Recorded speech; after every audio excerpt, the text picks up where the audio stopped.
Morning sa inyong lahat and again welcome sa ating Sunday service dito sa KYMC. And bago tayo magsimula, basahin natin muna sa aklat ng Hebreo chapter 3 verse 17 to 19. Ito yung ating mapagsasalu-saluhan ngayong araw na ito. So kung meron kayong Bible dyan, makipagbukas kayo sa akin sa aklat ng Hebreo chapter 3 verse 7 hanggang 19. At sa Tagalog, sabay-sabay natin itong basahin. Ang sabi sa verse 7, kaya tulad ng sinabi ng Espiritu Santo, kapag ngayon ang tinig ng Diyos ay narinig ninyo, huwag patigasin ang inyong mga puso. Tulad noong maghimagsik ang inyong mga ninuno doon sa ilang nang subukin nila ako. Ako ay tinuksot doon ay sinubok ng inyong mga magulang, bagamat nakita nila ang mga ginawa ko sa loob ng 40 taon. Kaya't napuot ako sa kanila at sinabi ko, lagi silang lumalayo sa akin, ang mga utos ko'y ayaw nilang sundin. At sa galit ko, ako ay sumumpang hindi nila kakamtin ang kapahingahan sa aking ipinangakong lupain. Mga kapatid, ingatan ninyong huwag magkaroon ng sino man sa inyo ng pusong masama at walang pananampalataya, na siyang maglalayo sa inyo sa Diyos na buhay. Sa halip, magpaalalahanan kayo araw-araw habang ang panahon ay matatawag pang ngayon, upang walang sino man madaya sa inyo ng kasalanan at sa gayoy maging matigas ang puso. Sapagkat tayong lahat ay kasama ni Kristo sa gawain, kung mananatiling matatag hanggang sa wakas ang ating pananalig na ating ipinakita noong tayo'y unang sumampalataya. Ito ang sinasabi sa kasulatan, kapag narinig ninyo ngayon ang tinig ng Diyos, huwag ninyong patigasin ang inyong mga puso tulad noong kayo'y maghimagsik sa Diyos. Sino ang naghimagsik laban sa Diyos kahit na narinig ang kanyang tinig? Hindi ba't ang lahat ng inilabas ni Moises sa Ehipto? At kanino nagalit ang Diyos sa loob ng 40 taon? Hindi ba't sa mga nagkasala at patay na nabuwal sa ilang? At sino ang tinutukoy niya ng kanyang sabihin, hindi sila makakapagpahinga sa piling ko? Hindi ba't ang mga taong ayaw sumunod? Maliwanag kong ganoon na hindi sila nakapasok sa lupang pinangako dahil sa kawalan ng pananampalataya. Samahan niyo ako manalangin. Ama namin sa langit, muli salamat po sa oras na ito. And muli, Panginoon, hinihiling namin ng kapangyarihan ng iyong banal na Espiritu na siyang magbigay sa amin ng pangunawang espiritual, Panginoon, at magbukas ng aming mga puso at isipan. Tumimo nawa, Panginoon, ang mensaheng ito. Magrema nawa sa aming mga puso at sa aming kaluluwa, Panginoon. Nang tuluyang baguhin, Panginoon, ang aming mga masasamang pagkatao, Panginoon. At muhay kami ayon sa kayong katwiran, Panginoon, ayon sa iyong kalooban, na may pagsisisi at kalayaan sa lahat ng kasinungalingan ng kaaway, Panginoon, laban sa amin. Maraming salamat, Ama. Ikaw lang nawa ang may taas at mapapurihan sa gawain ito. Ito ang aming dalangin sa pangalan ni Jesus. Amen. So yun nga mga kapatid, last Wednesday ay nagkaroon tayo ng Bible study. And nabanggit nga natin doon yung patungkol sa spirito ng rebellion. The spirit of rebellion. Or spirito ng paghihimagsik. And itong bagay na ito ay yung ating aaralin at aking nais na may paunawa sa inyo sa pagbabahagi na ito. Yung the spirit of rebellion. The spirit of rebellion, which is in our hearts, which is in our mind, which is in our body, na nasa buhay na natin. At kailangan natin itong maalis. Kailangan natin itong matutunan. Kailangan natin itong malaman. At kailangan natin itong makita. Para nang sa gayon, makita natin yung ating mga sarili. Kung nandito ba tayo sa mga ganitong pagkakataon ng ating buhay. So dito, aralin natin yung patungkol sa mga Israelita nang ilabas sila ng Diyos sa Ehipto. At aaralin din natin dito kung gaano ka-importante na sa tuwing naririnig ninyo yung tinig ng Diyos, is hindi ninyo sinasara yung inyong mga puso. Sa tuwing naririnig ninyo yung tinig ng Diyos, hindi ninyo kinukontra, hindi ninyo kinakounter yung sinasabi niya upang baguhin. Sapagkat ito yung nangyari sa mga Israelita. Sabi sa verse 7, kaya tulad ng sinabi ng Espiritu Santo, kapag ngayon ang tinig ng Diyos ay narinig ninyo, huwag patigasin ang inyong mga puso. Obviously, hindi ito yung literal na tinig. Makaisipin ng iba, ay baka yung Diyos nagsasalita siya ng instantly, parang narinig ko yung tinig ng Diyos. Sinabi niya sa akin, yayaman ako. Or sinabi niya sa akin, na ganito yung mangyayari sa akin. Itong tinig na ito, mga kapatid, is nais kong maunawaan ninyong mabuti sa mga susunod nating pagbabahagi. Sabi niya, kapag ngayon ang tinig ng Diyos ay narinig ninyo, huwag patigasin ang inyong mga puso. Tulad noong maghimagsik ang inyong mga ninuno doon sa ilang nang subukin nila ako, sabi ng Diyos. Sabi ng banal na Espiritu. Ulitin ko kapag ngayon sabi niya ang tinig ng Diyos ay narinig ninyo, huwag patigasin ang inyong mga puso. Tulad noong maghimagsik ang inyong mga ninuno doon sa ilang nang subukin nila ako. Dito sinasabi ng talata na maraming beses sa tuwing naririnig ng mga Israelita yung tinig ng Diyos ay pinapatigas nila yung kanilang mga puso. At sa pagpamatigas nila sa kanilang mga puso, nagdudulot ito ng paghihimagsik. Nagdudulot ito ng rebellion. Diba? Typical naman yan sa buhay natin.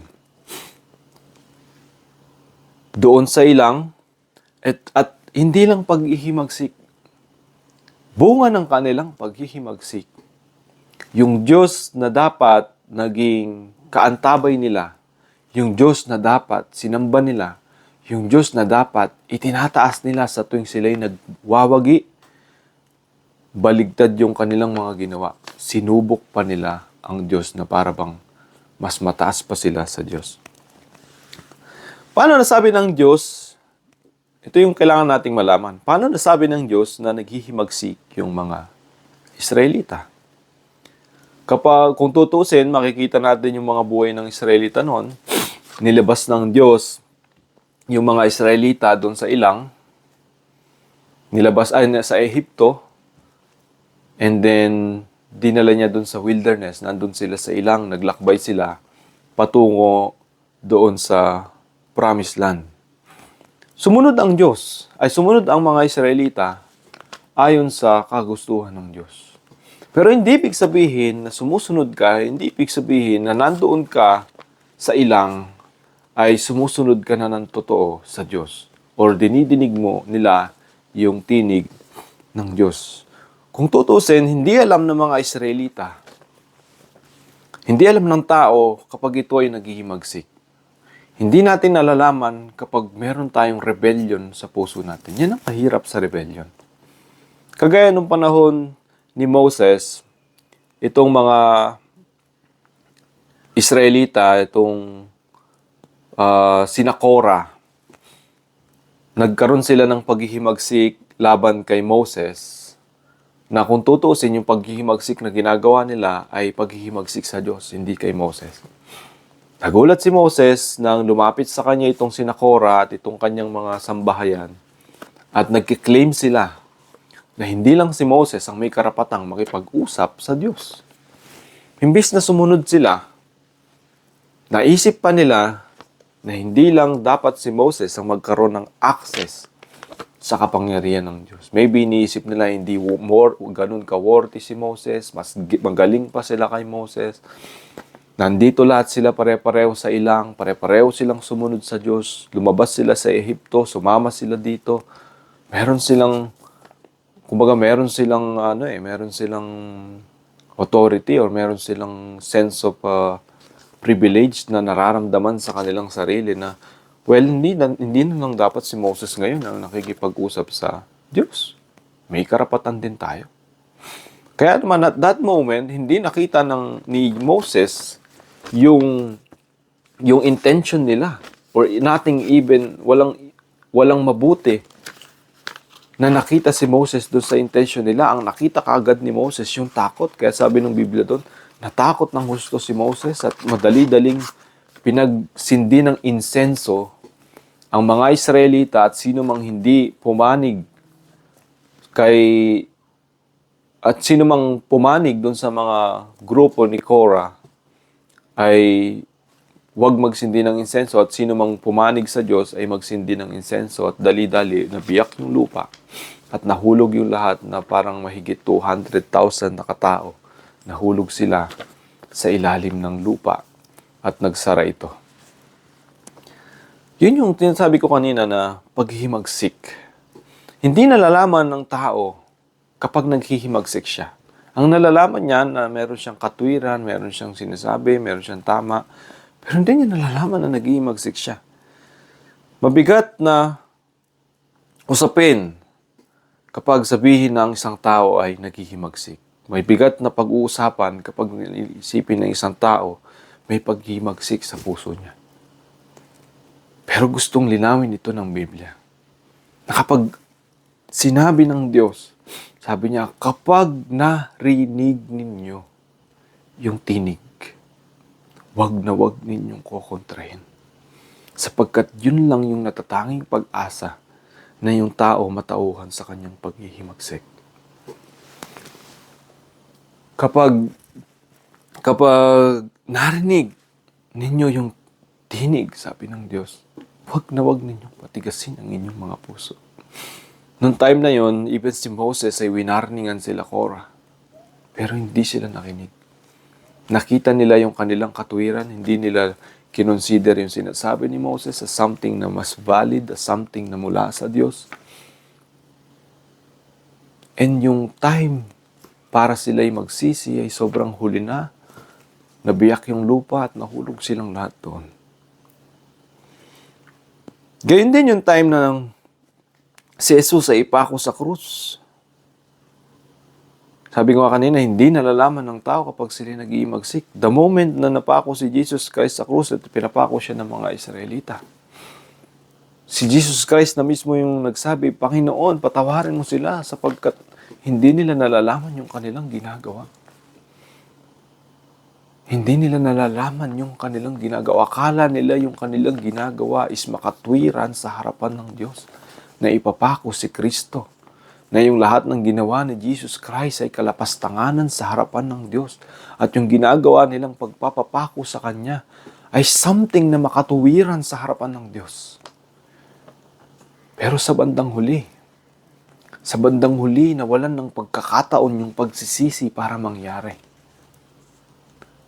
Kaya sabi nga, sa isipin nga natin, paano ngayon magkakaroon ng pag-asa yung tao para mawala siya dun sa tinatawag na rebellion? Doon sa spirit of rebellion. Or spirito ng paghihimagsik. Ito lang yung binigay ng Biblia. Makinig ka sa sinasabi ng banal na spirito. At kapag narinig mo yung tinig, wag na wag mong susumbatan. Wag na wag mong kokontrahin. Sapagkat yung tinig na lang na yan, yung natatanging pag-asa na meron ng tao, para hindi siya maghimagsik, para umalis siya dun sa rebellion, at para magkaroon siya ng pagsisisi. Sabi sa verse 9, o dito sa verse 8, dahil dito nga sa hindi nila pagsunod, o hindi nila naririnig ang tinig ng Diyos, patuloy sila sa paghihimagsik, akala nila yung kanilang mga ginagawang mabuti ay tama, at paulit-ulit nilang sinusubok ang Diyos. Imagine, di ba? Yung Diyos na nagligtas sa iyo sa ilang, yung Diyos na naglabas sa kanila doon sa Egypt, doon sa Ehipto, Sa halip na luwalhatiin nila yung naglabas sa kanila sa Ehipto, yung nagligtas sa kanila, sinubok pa nila. Kung naalala ninyo, nung time na nandun si Moses at saka yung mga Israelites, tumatakas sila sa mga Egyptians. Nandun sila sa harapan ng Red Sea. Bago hatiin ni Yahweh yung dagat, ang sabi ng isang Israelita, ganito na lang ba ang Diyos? Yan na lang ba ang gagawin niya sa atin? Pagkatapos niya tayong ilabas sa Ehipto, hahayaan niya na lang tayong mamatay dito sa ilang. Di ba? Yung ganitong mga klaseng pananalita ay sinusubok nila yung Diyos. Imbes na matuwa ka at maging masaya ka doon sa ginawa ng Diyos sa'yo.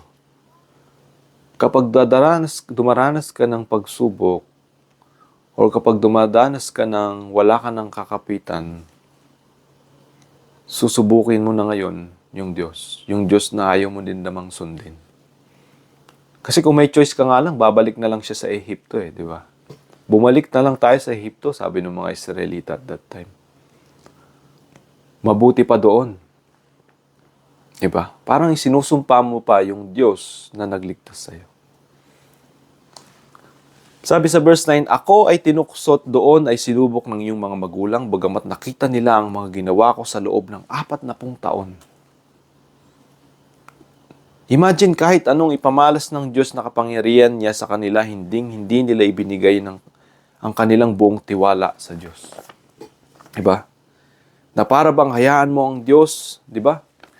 Hayaan mo ang Diyos dyan na gawin niya ang tungkulin niya sa atin. Hindi naman natin ito ginusto pagkatapos niyang nilabas tayo sa Ehipto. Hahayaan niya na lang ba tayong mamatay sa ilang? Bakit niya pa tayo inalis doon? Ganyan ang sagot ng mga Israelita. Kahit nakita na nila na hinati ng Diyos ang dagat, nagpalabas ang Diyos ng buhawi na umaapoy para pahintuin yung mga Egyptian. Kapag ang tao walang complete submission ng sarili niya sa Diyos, or even sa kahit anumang authority, nandun yung espiritu ng tinatawag na rebellion. Sabi ko nga last time, sa Bible study, hindi naman ginugusto ni Satan na mag-submit ka sa kanya. The moment na nakikita ni Satan na nagre-rebelde ka, the moment na nakikita ni Satan na nagrebelde ka sa Diyos, sapat na sa kanya yun. O para mo na lang din siyang sinamba. Yun naman yung ginawa niya nung time kay Adan at Eva. Nang magkaroon sila ng knowledge of good and evil. Na-impluensyahan sila nitong klase ng rebellion na meron si Satanas. Dahil yan ang meron si Satanas. 3/4 ng mga angels sa langit, or 1/3 ng mga angel, 3/4 or 1/3. Third part ng mga angels sa langit ay hinikayat niya para magrebelde against sa Diyos. Spirit of rebellion. This is the spirit of the Antichrist. The spirit of rebellion. The spirit that you cannot listen. Yung spirit ng hindi ka makakarinig, wala kang papakinggan, at kahit nagpapakita ka ng pagsunod, hindi ka naman talaga nagsusurrender. Yan yung mga nangyari sa mga Israelita nung time na nandyan sila sa ilang. Nandun lahat sila sa ilang, but doesn't mean na sumusunod sila. Nandun sila sa ilang, pero sa bawat araw, kinu-question nila yung Diyos. Wala kaming tubig, sabi nila kay Moses, mamamatay na lang ba kami sa uhaw? Ano ba tong Diyos mo na binigay mo sa amin? Ano ba tong Diyos mo na sinasabi mo sa amin? Hindi niya ba kami pakakainin? 40 years sila doon sa wilderness and sinamaan sila ng Diyos pero never silang nag-surrender sa Diyos. Never silang nanampalataya sa Diyos. Just imagine, yung Diyos na nagmamahal sa kanila, parang ginawa nilang someone na merong obligasyon para gawin yun sa kanila. Diba? Parang nilabas mo kami sa ilang. Hindi namin to ginusto. So gawin mo kung ano yung dapat mong gawin para sa amin. Parang ikaw pa yung mataas, ikaw pa yung may authority against sa Diyos na paglingkuran sila ng Diyos dahil ang Diyos ang may gustong ilabas sila sa Ehipto. Ganun nakikita o ganun natin makikita itong pinakita ng mga Israelita sa Diyos nang ilabas sila sa Egypt. Himbis na ang makita is yung pagliligtas, di ba? Himbis na makikita yung dinadala sila ng Diyos sa Promised Land, na ilang araw lang dapat nandun na sila sa Promised Land, pero inabot sila ng 40 years bago nila makamtan yung Promised Land. Dahil hindi sila nakinig. Wala yung pusong nagsisisi. Ito pa, madali pa nilang ialay ang sarili sa mga Diyos-Diyosan, ngunit hindi ang Diyos na araw-araw nilang sinusumbatan, na araw-araw din nariyan para sa kanila. Araw-araw nariyan ang Diyos para sa kanila. Sabi nga nung Bible, sa gabi, merong apoy sa ulap na naggagabay sa kanila, sa kanilang paglalakbay. At kapag humihinto sila, tinatayo nila yung tabernacle at bumababa ang ulap ng Diyos doon at nagdudwell sa kanila. God dwells with them. Pero sa isang saglit, sa ilang iglap, kayang-kaya nilang sumamba sa Diyos-Diyosan. Bakit? Bakit nila nagagawa yun? Kasi lagi silang merong paghihimagsik. Isang klase ng paghihimagsik yung sumamba ka sa Diyos-Diyosan. At kanino ka naghihimagsik pag sumasamba sila sa Diyos-Diyosan? Sa Diyos. At anong pinapakita nilang paghihimagsik pag paghihimagsik sa Diyos? Pag sumasamba sila sa Diyos-Diyosan, sinasabi nila sa Diyos na itong Diyos-Diyosan mas maibibigay yung hindi na ibigay ng Diyos na sinundan nila. Kahit hindi naman totoo, it doesn't matter. Kahit wala naman talaga nangyayari, it doesn't matter. Bandang uli, ang gusto lang naman ng tao gawin yung sarili niyang kalooban at hindi sumunod sa Diyos. Diba? Mapakita sa Diyos na merong nangyayari pero wala naman din talagang nangyayari. Mapakita sa Diyos na mas may nagbago sa buhay niya nung hindi niya kinilala yung Diyos. Mas nag-improve siya nung nagrebelde siya. Kaya mga kapatid, alisin natin yung espiritu ng rebellion na ito sa puso natin. Sapagkat sa mga huling araw ay napakahirap dalhin ng espiritong ito. The more na lumalalim yung mga gawa ng kaaway, the more na lumalalim din yung espiritu ng rebellion sa puso ng tao. The more na lumalalim yung talino ng tao sa mundo, the more na lumalalim yung nalalaman ng tao sa mundo, the more na tumataas yung integridad ng tao sa mundo, mas sumasara yung marinig niya, yung tinig na nagsasabing magbago at siya'y magsisi.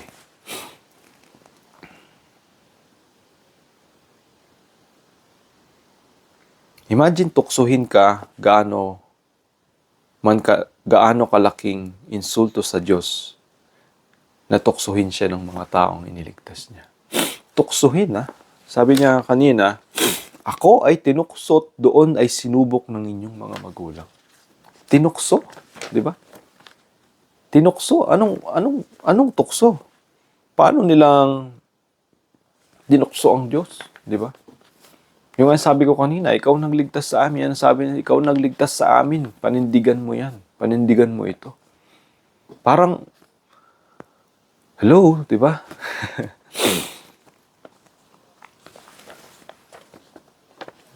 Niligtas mo sila, pero parang sila yung may karapatan na, oo, obligasyon mong iligtas kami. Ano na lang yung responsibilidad mo sa sarili mo? 'Di ba? Ano na lang yung ano mo sa sarili mo? Parang responsibilidad din ba ng Diyos na trabahuhin yung bawat buhay nila, bawat dilim ng puso nila, bawat kasakiman ng puso nila na gusto nilang magkaroon? Wala bang pagsisisi Wala ba yung parting dapat natuwa sila at nagsisi? Dapat natuwa sila at sumunod sa Diyos. Dapat natuwa sila at mas minahal ang Diyos at sumampalataya sa Diyos. Di ba dapat yun ang kanilang ipinakita? Sa halip ay baligtad. Iniligtas mo kami. Hindi namin yung ginusto. Ikaw nagligtas sa amin. Di ba? Madalas yung katwiran ng tao sa mundo. Na para bang hindi nila gusto yung ginagawa mo para sa kanila. At ginagamit nating katwiran yung bagay na ginagawa sa atin ng ibang tao. Na para bang sila yung may gusto nun kahit paggawan tayo ng mabuti. Sila yung may gusto nun, wala tayong utang na loob. Wala tayong pagsisisi na dapat gawin. O wala tayong bagay na dapat ayusin. The spirit of rebellion. Hindi sila nagsisampalataya. Hindi nila binuhos ng buong pagtitiwala ang sarili nila sa Diyos. Yun naman yun. Sa halip, sinubok pa nila ang Diyos ng maraming beses na para bang mas mataas pa sila sa Diyos kung mas mataas pa sila sa Diyos kung subukin nila ang Diyos. Parang, sige, magtitiwala ako kapag ginawa mo to. Sige, magtitiwala ako pag ipinakita mo ito. That's the spirit of rebellion. Marami sa mga panahon ng Israelita hanggang sa panahon ni Jesus Christ, yung nag-aakalang ginagawa nila yung lahat para sa Diyos. Pero lahat sila ay sinusubok lang din ang Diyos.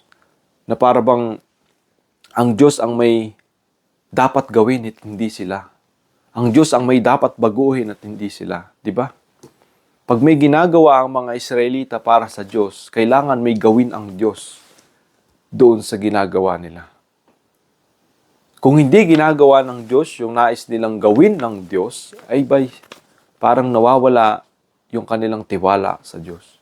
Or hindi nila ipagkakatiwala or dahilan para hindi nila lalong ipagkatiwala yung sarili nila sa Diyos. Nagbubunga ng paghihimagsik at dahilan kung bakit in 40 years walang pagsisising naganap. Not unless yung mga trahedyang nangyari sa kanila, gaya ng nagpalabas ang Diyos ng maraming ahas at pinagtutuka sila, or nabiyak ang lupa at nahulog silang lahat. At marami pang iba na salot na dumating sa kanila. Hindi nila kinilala ang Diyos, hindi sila nagtiwala, hindi nila sinurrender. Patuloy sila sa pag-question sa Diyos. Sumusunod sila, oo, sinasabi nila, pero kina-question nila at sinusubukan at tinutokso ang Diyos ng paulit-ulit. Dahil wala naman talagang pagsuko, wala naman talagang submission doon sa bagay na kanilang ginagawa. Yet, ibinigay ng Diyos sa kanila lahat, pero nagpakatigas sila sa kanilang mga puso, hindi nila narinig ang tinig ng Diyos. Sabi ng Diyos sa verse 10, "Kaya't napoot ako sa kanila at sinabi ko, lagi silang lumalayo sa akin." Yan ang dahilan kung bakit sila laging lumalayo sa Diyos. Ang mga utos ko'y ayaw nilang sundin, sabi ng Diyos. Naghahanap pa ang Diyos ng tao na makakapagperpekto ng kanyang mga utos dito. Sabi niya, ang mga utos ko'y ayaw nilang sundin. Naghahanap ba ang Diyos ng perfection? No. Perfection ba sa kautusan ng Diyos ang hinahanap niya? O ang hinahanap ng Diyos yung mga taong makikinig sa Kanya? Diba? Magkaiba yung perfection at magkaiba yung nakikinig. Dahil yung nakikinig ay nagbabago. Dahil yung nakikinig, kahit na nakakagawa siya ng masama, ay nagre-repent. Pero yung hindi nakikinig at nag-aakala na yung ginagawa niya is para sa Diyos, pero hindi naman siya nakikinig, patuloy sa pag-question sa mga bagay na ginagawa ng Diyos para sa Kanya, na hindi ginagawa ng Diyos. Sa mga kagustuhan niya na dapat ang Diyos gawin ito, gawin yan, dahil siya ang nagdala sa akin dito, sinunod ko ang mga utos niya. Itong mga taong nag-aakalang pineperpekto yung kautusan ng Diyos, sila yung mga nagre-rebelde. Sila yung may spirit of rebellion, hindi naman talaga sinunod ng Diyos. Bakit? Dahil ang hanap lang talaga ng Diyos yung may mga taong, yung may mga pandinig na makikinig. Yung may mga puso na handang magsisi, na handang magbago. Dahil yun ang epekto ng tinig eh. Kaya sabi niya, huwag ninyong patigasin ang inyong mga puso. Bakit kapag ang tao hindi pinapatigas ang kanyang puso, madali sa kanya yung magsisi. Madali sa kanya yung tanggapin na meron siyang kailangang baguhin.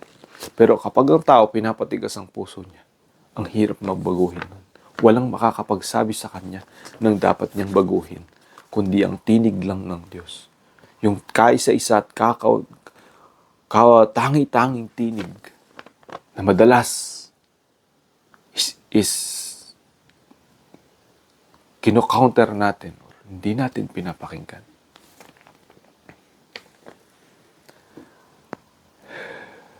Sabi sa verse 11, at sa galit ko, ako ay sumumpang hindi nila kakamti ng kapahingahan sa aking ipinangakong lupain. Hindi nila makakamtan ang kapahingahan. Diba? Kapag meron tayong espiritu ng rebellion, walang kapahingahan sa ating buhay. Kahit kanino pa yan, walang kapahingahan. Itong mga huling araw, itong mismong mundo, inaantay lang na mangyari ulit na yung lahat ng mga tao is magkaroon talaga ng spirit of rebellion sa kanilang mga puso. Tuluyan ng hindi makikinig yung mga tao sa tinig ng Diyos. Tuluyan ng mas mananaig yung katwiran ng tao na sila yung mas tama, sila yung may punto na dapat sundin, at yung Diyos ay laging mali, at yung Diyos ay dapat ginagawa ito kung talagang may Diyos, dapat ganito kung talagang may Diyos, kung totoong may Diyos, dapat ganito. That's the spirit of rebellion. That's the spirit of rebellion.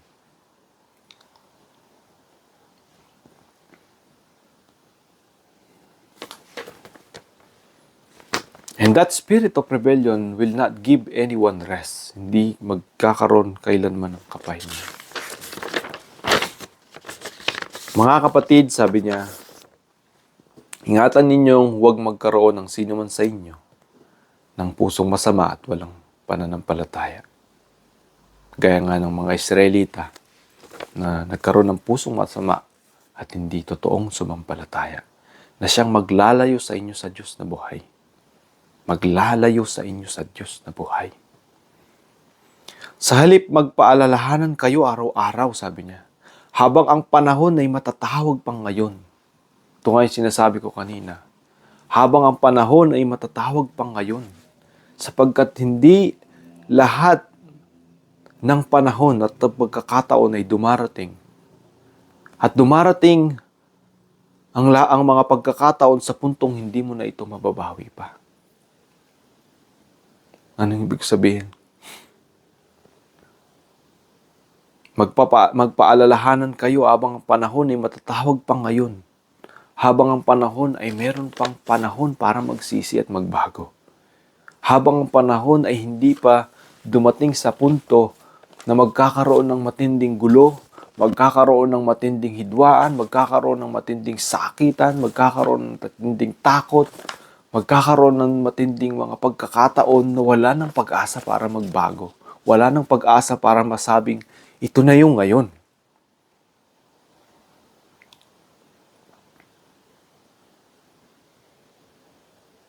Na lumipas na yung panahon. Sabi niya, upang walang sino mang madaya sa inyo ng kasalanan at sa gayo'y maging matigas ang puso. Yan ang point ni Apostol Paul dito. Upang walang sino mang madaya sa inyo ng kasalanan at sa gayo'y maging matigas ang puso.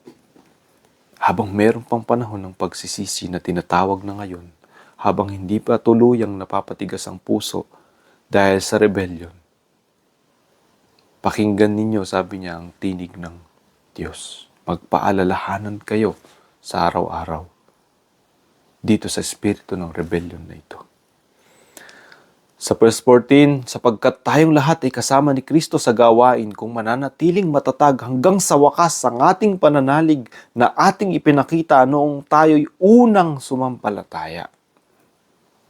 Panatilihin daw natin yung ating ipinakitang pananalig mula pa nung unang tayo'y sumampalataya. Manatiling matatag yon.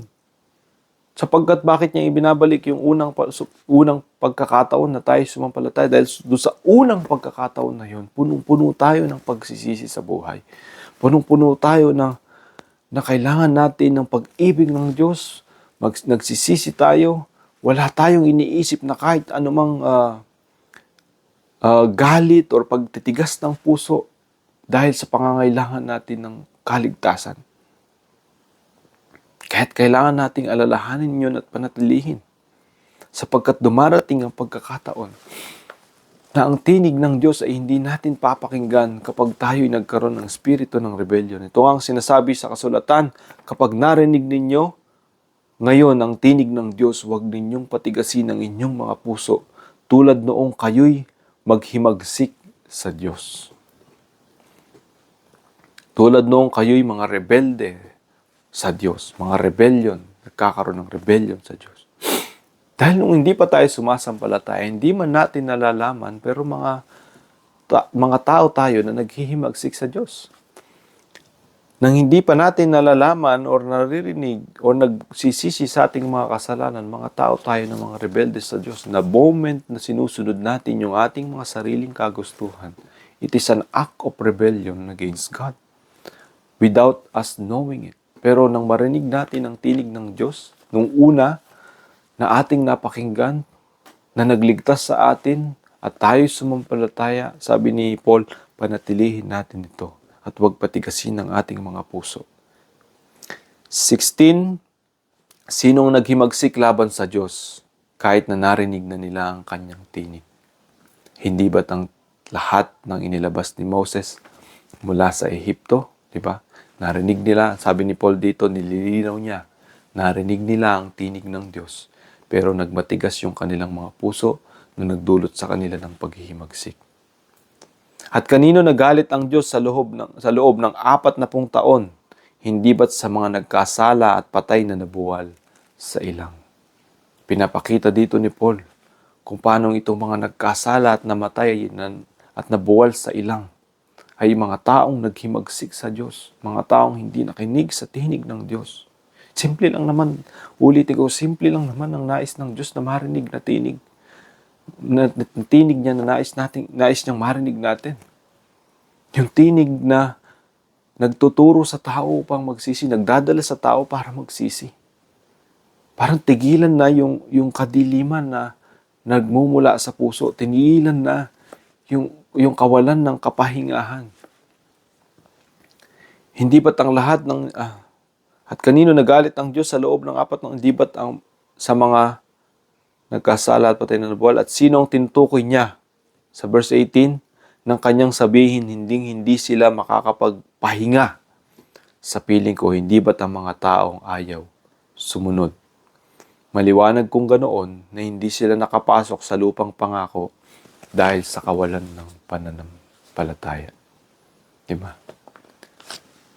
In short, itong mga Israelita ay hindi totoong nanampalataya sa Diyos. Nung time na nandun sila sa ilang, itong mga taong nabuwal at nagkasala sa ilang, hindi sila sumampalataya sa Diyos dahil hindi nila narinig yung tinig ng Diyos. Tinig na nagsasabi lang ng pagsisisi. Tinig na naghihikayat lang na magbago. Hindi naghahanap ang Diyos ng perfection. Alam ng Diyos na yung kautusan na after niyang ibigay, hindi naman kayang perfectuhin ng mga Israelita. Pero anytime na nagsisisi ang mga Israelita, anytime na tumatawag sila sa Diyos, tumutugon ang Diyos sa kanila. Hindi naghanap ang Diyos ng perfection, naghanap lang siya ng pagsisisi, naghanap lang siya ng pagpupuri dun sa ginagawa niya para sa mga Israelita. Na dapat noon pa mang inilabas sila doon sa Ehipto, tuloy-tuloy nilang niluwalhati ang Diyos sa mga ipinakitang pagpapamalas ng kapangyarihan ng Diyos sa kanila. Pero tinigasan nila yung kanilang mga puso sa kaisipang baka naman kasi hindi naman tuluyang kikilos ang Diyos sa kanila. Or baka naman marami silang gustong gawin na taliwas dun sa gusto ng Diyos na gawin nila. Diba? Maraming dahilan kung bakit hindi nagsasubmit ng tao. Maraming dahilan kung bakit hindi nagsasubmit ang tao sa Diyos. Diba? At yun yung dahilan kung bakit madalas ayaw nating marinig yung kanyang tinig. Maliwanag kung ganoon na hindi sila nakapasok sa lupang pangako dahil sa kawalan ng pananampalataya. So in short, yun nga mga kapatid, hindi sila nanampalataya, and this is the spirit of rebellion.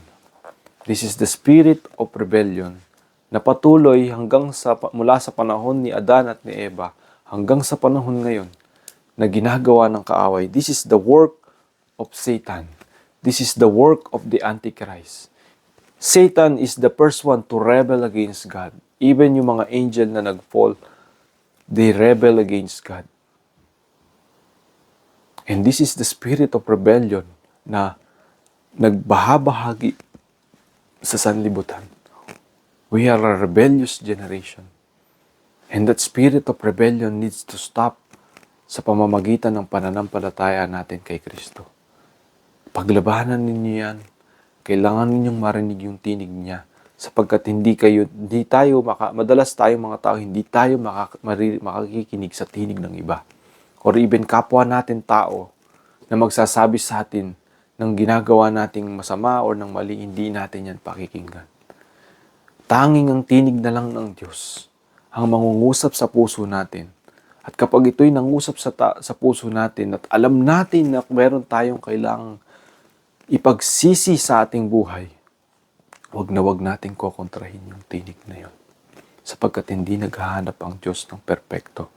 Naghahanap lang siya ng mga taong handang magsisi at makinig dun sa tinig niya, na nagpapalambot ng kanilang mga puso at nagbubunga na tumalikod sila sa kanilang mga kasalanang ginagawa. At magpatuloy na ibigin ng Diyos, purihin ng Diyos, dakilain ng Diyos, at manampalataya sa ating Panginoong Hesukristo na patuloy na nagmamahal at nagliligtas sa atin sa araw-araw. So yun lang mga kapatid, maraming salamat, and nawa ay mayroon kayong napulot at natutunan sa mga naibahagi ko ngayon sa inyo. And nawa patuloy na may taas ang ating Panginoong Hesus sa mga bagay na ito, sa mga salita na ito na ating natututunan sa Kanya. Samahan niyo ako manalangin. Manaming sa langit, muli salamat po, tinadakila ka namin, Panginoon, sa mga salitang ito na aming narinig, Panginoon. Magrema nawa ito, Panginoon, muli sa aming mga puso at isipan, ng sa gayon ay turuan mo kaming magpakumbaba, turuan mo kaming magkaroon ng malambot na puso, Panginoon, na handang makinig, at magkaroon kami ng kapahingahan, Panginoon, sa kahit anong trouble o rebellion na naisitanim ng kaaway sa aming mga isipan, sa aming mga puso. At magkaroon kami ng kalayaan, magkaroon kami ng kapanatagan, Ama. At ipagkatiwala namin sa inyo lahat, Ama.